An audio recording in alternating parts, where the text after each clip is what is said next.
Hai, selamat datang di akun Ziarah Sama-Sama dan selamat hari Minggu yang keempat bagi semua yang menonton video ini.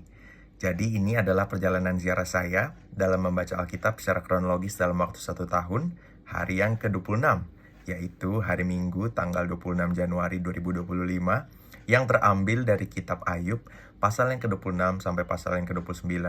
Dari perenungan firman Tuhan hari ini, untuk saya secara pribadi, saya menarik satu tema yang saya beri judul definisi hidup yang cukup maksudnya adalah hikmat dari Tuhan, pergaulan karib dengan Tuhan, serta hembusan roh dari Tuhan. Nah, jadi inilah yang nantinya menjadi pengharapan hidup Ayub yang saya baca di keempat perikop hari ini. Nah, jadi ternyata saya baru tahu bahwa temannya Ayub yang ketiga, yaitu Zofar, sudah tidak lagi memiliki kata-kata untuk diucapkan. Jadi ketika Elifas dan Bildad memakai 3 kali kesempatan mereka untuk berkata-kata, ya, dan kita tahu bagaimana Elifas dan Bildad mengalami penurunan dalam apa yang mereka katakan. Mereka mulai meragukan Tuhan, mereka bahkan menjatuhkan Ayub, memfitnah Ayub dan segala macamnya. Dan bahkan Zofar, teman yang ketiga, sudah tidak berkata apa-apa lagi di kesempatan yang ketiga. Sehingga perikop hari ini dan juga perikop besok adalah 6 pasal yang adalah semua perkataan tersebut adalah perkataan Ayub yang ia ungkapkan sebagai akhir dari permohonannya dia. Nah, jadi Ayub menggunakan pasal 26 itu untuk merespon perkataannya Bildad. Nah, yang pertama di pasal 26 ayat 4, Ayub bertanya tentang sebenarnya siapa atau apa yang menjadi pengaruh dari suara-suara yang buruk di kepalanya Elifas, di kepalanya Bildad, di kepalanya Zofar. Karena Ayub begitu yakin kalau orang yang takut akan Tuhan tidak akan terpengaruh oleh filsafat-filsafat atau kata-kata atau hikmat-hikmat yang kosong dan yang tidak berpengharapan. Nah, jadi Ayub mencoba mempertanyakan kenapa mereka bisa mendapat kata-kata yang segelap yang mereka sebutkan di pasal-pasal sebelumnya. Sedangkan Ayub mampu kembali dari keterpurukannya dia di percakapan tahapan pertama. Di tahapan yang ketiga ini, Ayub bisa kembali mengembalikan kualitas imannya dan juga mengembalikan harapannya kepada Tuhan. Nah, jadi Ayub mulai dengan menunjukkan betapa agungnya Tuhan yang dia sembah, yang mampu mengatur, mengarahkan alam semesta ini dengan mudahnya. Tetapi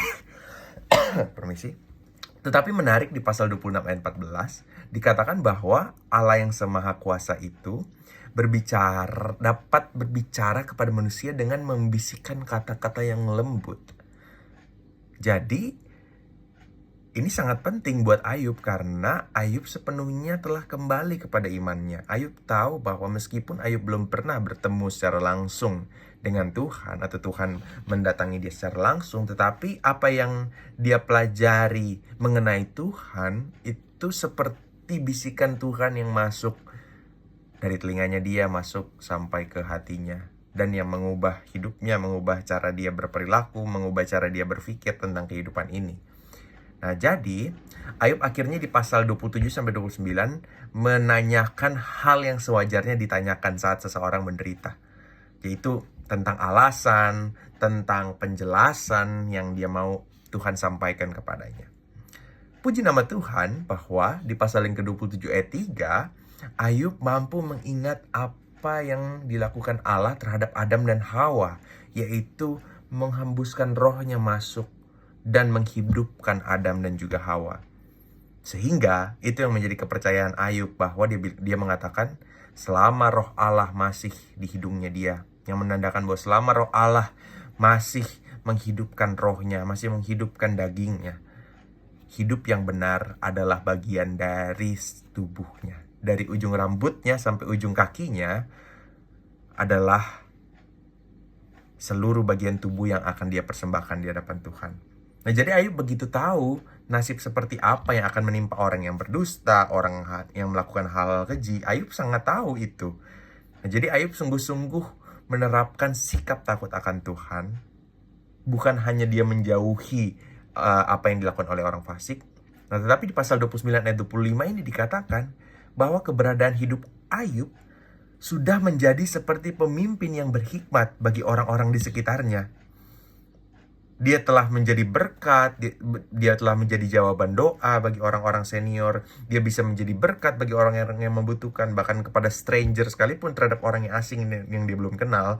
Kita bisa baca di pasal 29. Dia bisa jadi pembawa keadilan bagi yang diperlakukan tidak adil.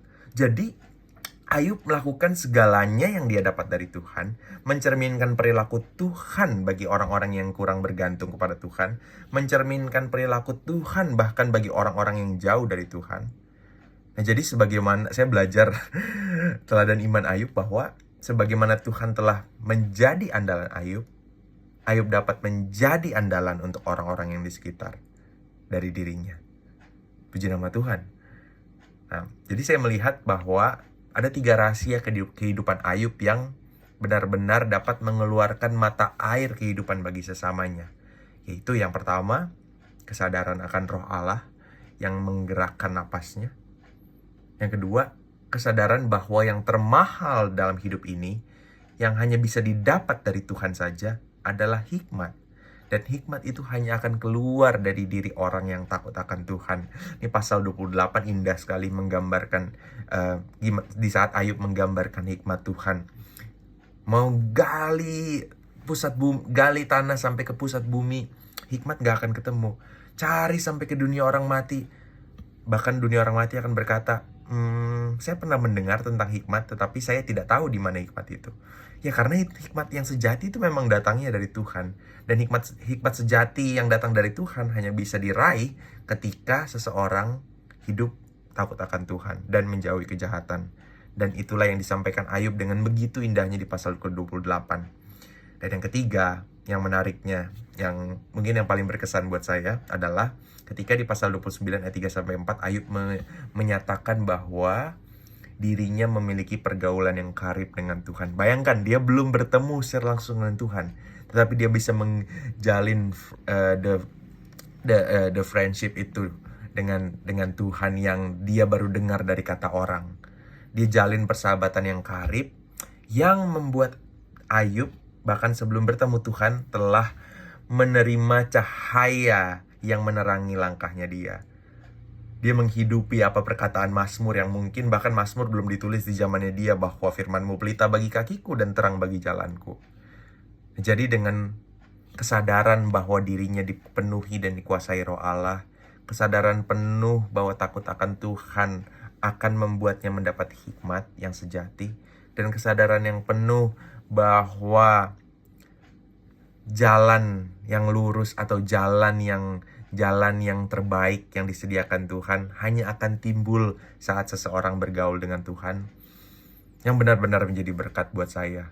Ayub sudah sepenuhnya kembali dari keterpurukannya, dan di perikop besok saya penasaran ingin membaca bagaimana ia menyimpulkan perkataan-perkataannya sebelum pada akhirnya ada interupsi dari seseorang lagi, dan sebelum akhirnya Tuhan berbicara kepadanya.